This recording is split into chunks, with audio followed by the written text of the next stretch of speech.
Hi everyone, my name is Tori, this is Novel Life, and welcome back to my channel. Today I have a really fun video that I saw my friend Jess from Honest Fiction do this video, and I thought it was a really cool idea, which I don't like to be like negative, but I do like to be like open and honest with you guys, and like I don't like every book that I read. So these are popular books that I absolutely despised. And I do pretty much for every single one, I do have reasons for, and these kind of go back to last year, kind of like the end of last year into this year.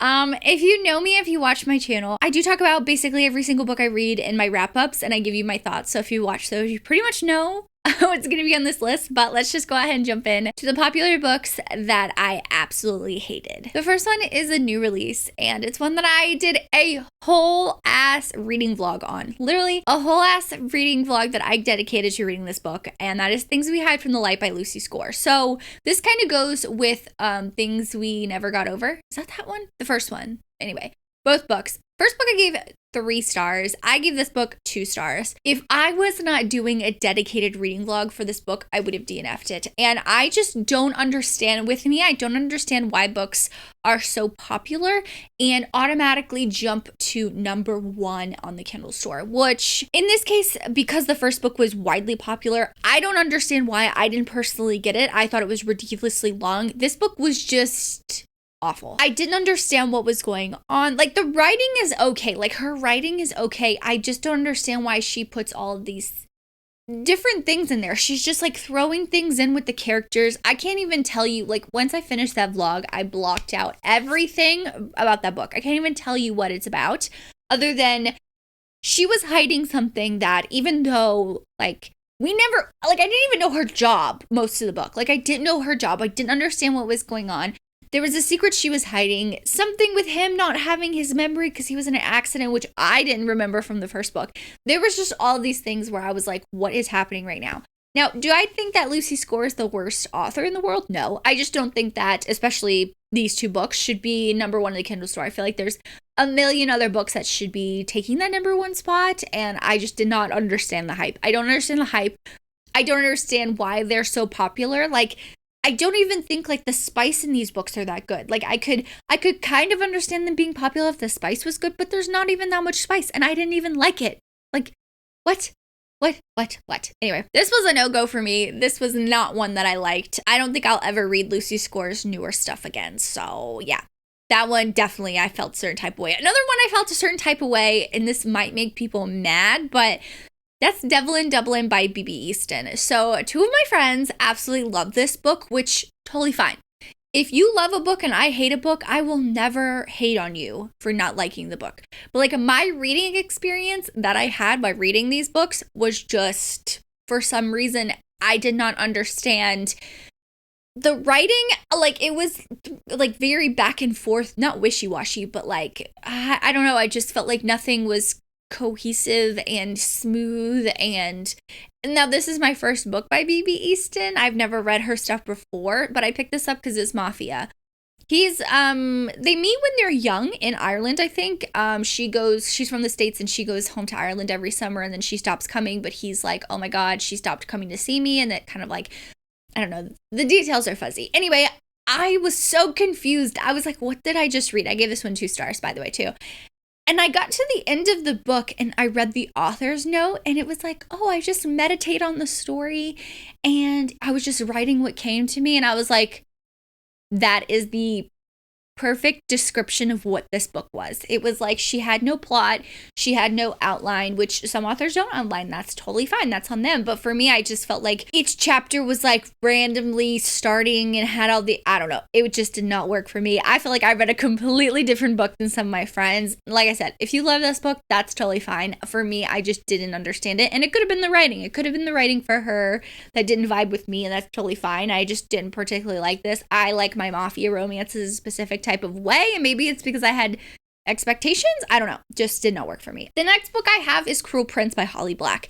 And I know this is more YA fantasy-ish romance, but I went into it right after reading ACOTAR. Like, I feel like a lot of people, when they read ACOTAR, they go through, like, the big fantasy romance series. And when I read the first book, I can't even tell you anything about this book. I just remember reading it and thinking, like, that's it? That's all there is? This is it? This is A Cruel Prince? Like, this is what people read after reading ACOTAR? Because for me, I'm like, why would you read this? I don't even think I rated it. If I did, it's pretty low. I read this, I want to say back in 2020. This is an old one. But when I thought of this list, like popular books I hated, I was just like, why do people love this? Like, I was so confused. And maybe it's because I had ACOTAR, you know, in my head of like expectations surrounding that. It could have been that, but that was a no-go. Another one that don't get me started. I will, I gotta take it in and breathe. Okay, this one.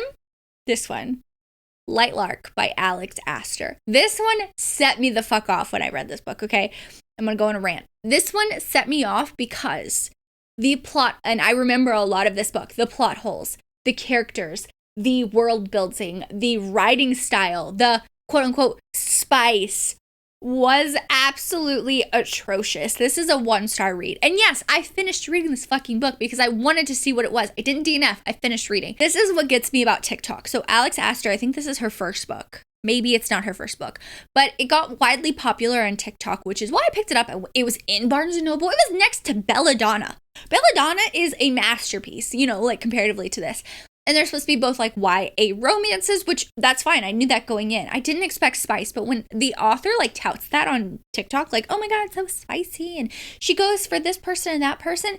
Nothing made sense. Like, I'm a big fantasy romance reader and I can like overlook some plot holes and stuff like that if it's like your first book or stuff like that. But for this to be turning into a TV show or a movie, for her to be on the Kelly Clarkson show, for her to do all this, I'm like, who are you? Who? Why? Is it because she's like younger, good looking? I don't know. I do not understand the hype with this book. I did not get it. I don't understand why people love it unless they're like so new to fantasy romance they didn't notice anything bad about it. I was just, that book is one that will irk me to no end. Like, I will die on that hill and say that this is like such a bad book because TikTok will blow things up for no reason. TikTok will blow things up for like 1 or 2 quotes. And there was like 1 or 2 quotes that you can put into TikTok that will drag people and make you buy the book. And then, like me, get mad when it's not what it lived up to. The ending was so bad. The romance was awful. Like, there was not really a romance. Oh my God. I feel like I go on and on about this book. But the next book kind of makes me sad that I have to talk about this because this is one of my favorite authors. And that's A Fall's Boys by Penn Douglas. So Sam and I read this for cover to cover back in, what month was it? It was last year, the end of last year. And we were both really excited because we love Penn Douglas. Now, I gave this book 2 stars and I was so confused the whole time. And it's not that I hated it for like the writing or I don't understand why it's popular. I do understand why it's popular because it was brought to my attention that this is the next generation of, I forgot what series, the Fall Away series, I think it's called, the first book. This is their kids.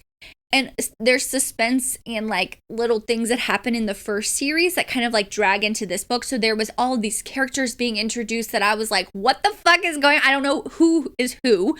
There was this mystery and these questions and things that came up from the previous series that you basically needed to know. And if you're going to write a book and start a book, like this is book 1 in a series. If you're going to start a series with this book and say it's part of a brand new series, you don't have to read anything before it, your reader should not be confused because everyone who had read this book, read the previous series, loved it. Like, for example, McKay from Oh Hey It's McKay, she's read the first series. She really enjoyed it. I had no freaking clue what was going on this whole book. I was so confused, which makes me mad when authors do that, where they're like, yeah, this is a brand new series, but you kind of have to read this whole series to understand. Like, if I would have known that, I would have read it. I wouldn't have read it as basically not a standalone, but like a start to a new series. So that one kind of made me mad. Okay, 3 left. The next one I have is Don't Kiss the Bride by Carrie Ann Cole. I either give Carrie Ann Cole's books really high ratings or really low ratings. In this case, I give this book 2 stars. This book is extremely long. Carrie Ann Cole likes to write long books, which is totally fine. Like, I can get over a book being ridiculously long, right? And in this case, do I think it needed to be that long? No, but it made sense. For me, it was that I did not feel any chemistry. Like, this is a romance book, right? I did not feel any chemistry between the characters, and he's like older than her. She's still in high school. She's 18. I want to say he's in her 30s. And basically they get married because she needs health insurance. She's going through a lot of health issues, and he's like, oh, just get married to me and you can use my health insurance, which is a very valid reason that sometimes people get married now in the United States, which I don't fault her for, but I just didn't feel like, I thought they were roommates. Like, I just did not feel any connection between them. And I was like, I do not like this. Like, I was just reading a fiction book about two people living together. I don't know. I just didn't feel any connection. That's pretty much why I did not like this book. Another one that is so surprising, because I love this author too, that's The Fine Print by Lauren Asher. I give this book 2.5 stars, maybe. I hated it. I do not like miscommunication. And if you're going to keep a secret from a character in like a romance, it needs to be for a good reason. And for me, I did not understand why he kept a secret. I won't spoil it if you haven't read it, but I just do not understand why everyone was obsessed with Rowan. Like, is it Rowan? Is that his name? I don't know. The main character. I did not understand why people are obsessed with him, because I'm like, he kept this fucking secret the whole time. And then of course it's going to be an issue in their like developing romance for a third act breakup. Of course it is, because like you started that from the beginning. I don't know. This is with her Formula One series too. The first 2 books are not my favorite. They're okay. They're like average. But the last 2 books, the 3rd book and the 4th book in her Formula One series, the Dirty Air series, so good. So good. Fantastic reads, right? And the same thing with this Dreamland Billionaire series. I hated the first book. I thought the second book was okay. The 3rd book was really good. And I'm like, does she need to get her momentum going? Like, I don't know what it was, but I've noticed that's a pattern with her. So I'm interested to see her next series and see if like she's worked that out. But yeah, I did not like that one. And the last one I did not like was Hook, Line, and Sinker by Tessa Bailey. And if you've watched, I think it was at the end of 2021. Yeah, I think it was the end of 2021. One of my cover to cover book club like announcement videos where we like picked 6 months in advance. In one of those videos, I put Hook, Line, and Stinker just because I misspoke when I was doing that. So now Sam loves to say Hook, Line, and Stinker instead of Hook, Line, and Sinker because we both hated this book. I think this was a 2-star read for me. I was so disappointed. I loved It Happened One Summer. That book definitely deserves the hype. But this one, I felt like the characters had more chemistry in the first book and in the couple of glimpses we saw of them in the first book than in their entire book by themselves. Like Hook, Line, and Sinker, I felt like there was no chemistry, no connection, no nothing. It was more of like a long distance thing. They would text for most of it. And then when they would see each other, there was like nothing there. And I'm like, what is happening right now? I did not understand it. I did not get it. I was not on board for it. And unfortunately, that's one of Tessa Bailey's books that did not work for me. I was so disappointed, but at least I wasn't the only one because I know other people didn't like that one as well. But oh my God, I was like, what is happening right now? I like Tessa Bailey knows how to write spice, and I give it to her. Like the spice was pretty good, but like there was no connection. Like I don't care if the character has like the best dirty mouth in the world. Like there was no connection. You know what I mean? So this is a fun video.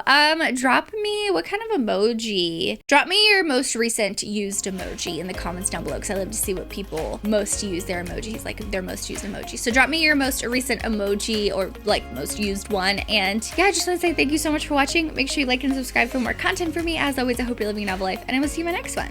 Bye guys.